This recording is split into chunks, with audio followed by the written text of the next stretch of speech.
I want to begin my report by stating that a dear friend and I had acquired 2 sheets of these enigmatically horrible 25I and roughly 140 milligrams of IT 290. After 12 consecutive experiments with the 25I, I flushed the remainder of the sheet down the toilet, proclaiming never to unleash the psychosis terrors of its effects on any more poor souls. This is my initial and most intense experience, presumably resultant of the combination of 25I and the IT 290. We began our experiment with the desire to consume the IT 290, but it had proven to be quite an unworthy batch and very low in potency. I am going to, for the purpose of alleviating perplexity, begin the T:0 mark with the moment in which we decided the IT 290 was poor in quality and dosed with the 25I. My friend, Kane, and I, Abel, weighed a dose of 35 milligrams each of the IT 290 on a scale and encapsulated it for oral administration. Noting the slow onset of effects, once we reached the 3-hour mark and noticed minimal changes in perception and apathetic breathing of the walls, we chose to consume the rest of our supply through oral and inhalation means. Reported dose, probably 80 milligrams, total, AMT. Aside from ruining a good pipe and our taste buds, these efforts proved fruitless. This was when we had decided, fuck it, and took 1 tab each of our 25I. Each tab had 550 micrograms on it, noting the dose was a rather light/above threshold amount. D+00, we put 1 tab of 25I on our tongues and, due to extensive research, allowed the paper to marinate in our saliva under the canopy of our tongues. This material has a horrible, outright atrocious taste to it which made my saliva take on the stained quality of penny-sucking metallic drool. Additionally, aside from my tongue going numb, the air which entered my mouth through talking and the like, had that same bitter and altering metallic terribleness to it. Abominable. I had phoned a companion, known from here forward as Tickles, and her sister, Midge, abbreviated for Midget, who was a longtime friend and a formidable ally during my psychotic endeavors. She had arrived at my house quickly and we were off. I reckon that we had brought with us an additional pair of 25I tabs in case we wanted to do more. D+15 minutes, by this time we had begun to take note of the creeping effects on our visual perception. I do not refer to these effects as hallucinations. A hallucination is something I experience on datura or ketamine, whereas I know the shifting etc. of LSD and the like are not happening in reality. The outlines of the bodies of people we were with grew jumbled and colorfully twisty, like drunken juggling. Cars passing had that swift whirring of mechanical types and seemed slowly fast in whatever way that can make sense. Thinking was still close to baseline and I grew radiating feelings of well-being in my torso. Upon coming to a Wawa, type of convenience store, where Tickles and Midge had ventured inside to get munchies, blunts, and whatever else, Kane and I chose to cross from threshold to heavy in the dosing realm.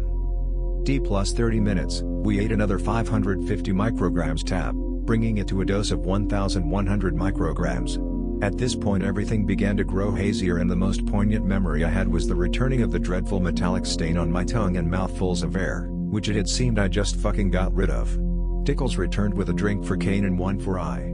I had been given a strawberry Gatorade, or punch or whatever, and upon drinking it I tasted strawberry not at all. All I had tasted was red and it was fucking nasty. I have tasted purple and orange before, both highly pleasant, and purple had become my favorite color since then. Red was an angry and metallically bitter color/flavor and I refused to drink more of the liquid. I could not even smoke my cigarettes due to the awfulness of the taste in the air. The effects of this chemical were very quick in gradation and onset. D+45 minutes, by this time, my bodily sensations became outright fucked, along with my sanity and uncanny ability to remain calm under stratospheric doses of psychedelic materials. Egg, I usually take 500 micrograms to 800 micrograms doses of LSD and have endured as much as 3,500 micrograms, so to say that this material left me feeling concern for my physical well-being is saying something, alluding to the true nature of the chemical itself. Specifically I noted dramatic palpitations and tachycardia. I, as my pseudonym is Dr. Scrambles, carry a plethora of medical equipment with me during experiments and most commonly I use an oximeter. Discreetly I checked my heart rate and found it to be rather elevated, 140 BPM resting, which was of concern, but I've endured 180 BPM before so I wasn't too disturbed. First I had noticed a psychedelic phenomenon of, well, I'll put it this way, I could feel the inertia of the turns in the vehicle, yet my field of vision was delayed and moved slightly after feeling the turn in waves of frames. It felt somewhat robotic and was more unnerving than it should have been. Overwhelmed I became, so I squeezed my eyes shut to marvel at the closed-eye visuals which resembled fractal/geometric patterns with a subtle similarity to mescaline known as profound. They moved quickly and took my mind away from the terrors with haste. D+1 hour. At this point these time references are hearsay and guesswork due to the complete annihilation of the passing of time, which was slowed so very slow. At one point I recall looking at my cell phone to check the time and seeing that it was either 8:24 or 9:24 p.m. Didn't see much wrong and invaginated my phone into my pocket.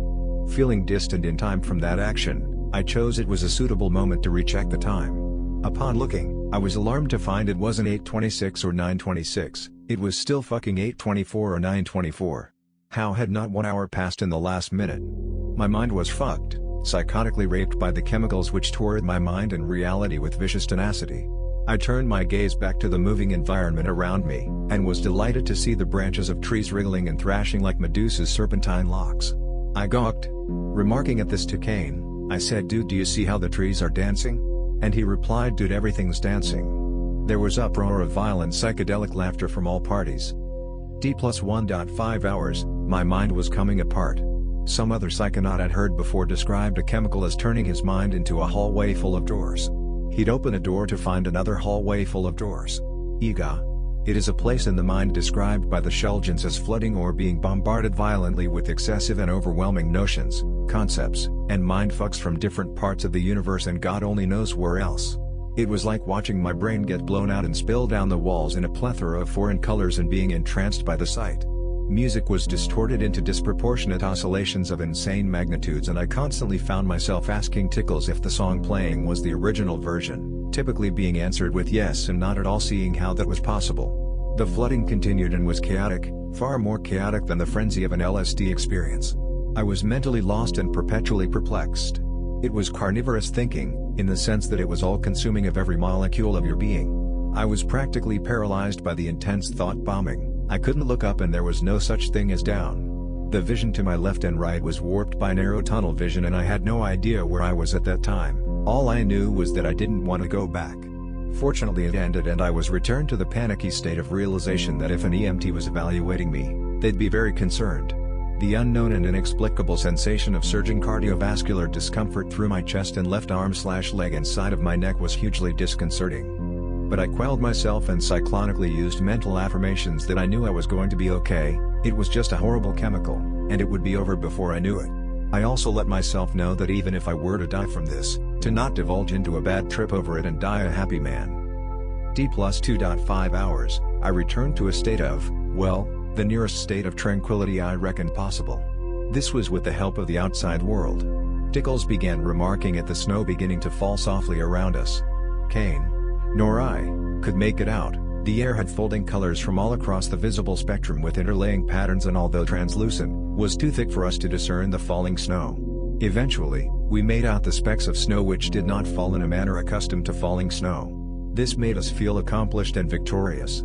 I had also now devised a system which I used to date while experimenting with psychedelics for managing to keep track of time. I constantly had a cigarette lit and in a type of holder in my mouth which freed my hands and allowed me to determine that if I was smoking the same cigarette it couldn't have been more than 5 to 10 minutes.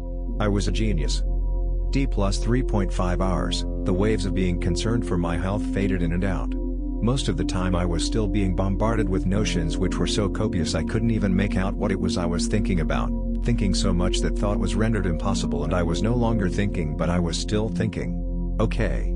We came to a path in the woods where we exited the car and the snow had 3D shades of red and blue appearing as an iridescent haze inside it.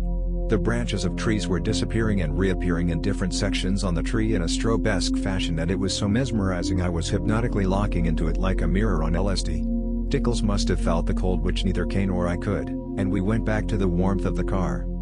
D+4 hours. We ascended to a place up upon a hill on a neighborhood street we call the Grid. Due to its perch one can see the surrounding town's streetlights and it looks like a big grid. It was both creepy and profound and also very nice to look at. This was the point which the peak had finally passed and I began a slow descent down the hill and back into normalcy. It was very welcome due to the nature of the experience but for some reason accompanied by the nostalgia of a fleeting disconnect from the merriment of a psychedelic state and returning to reality.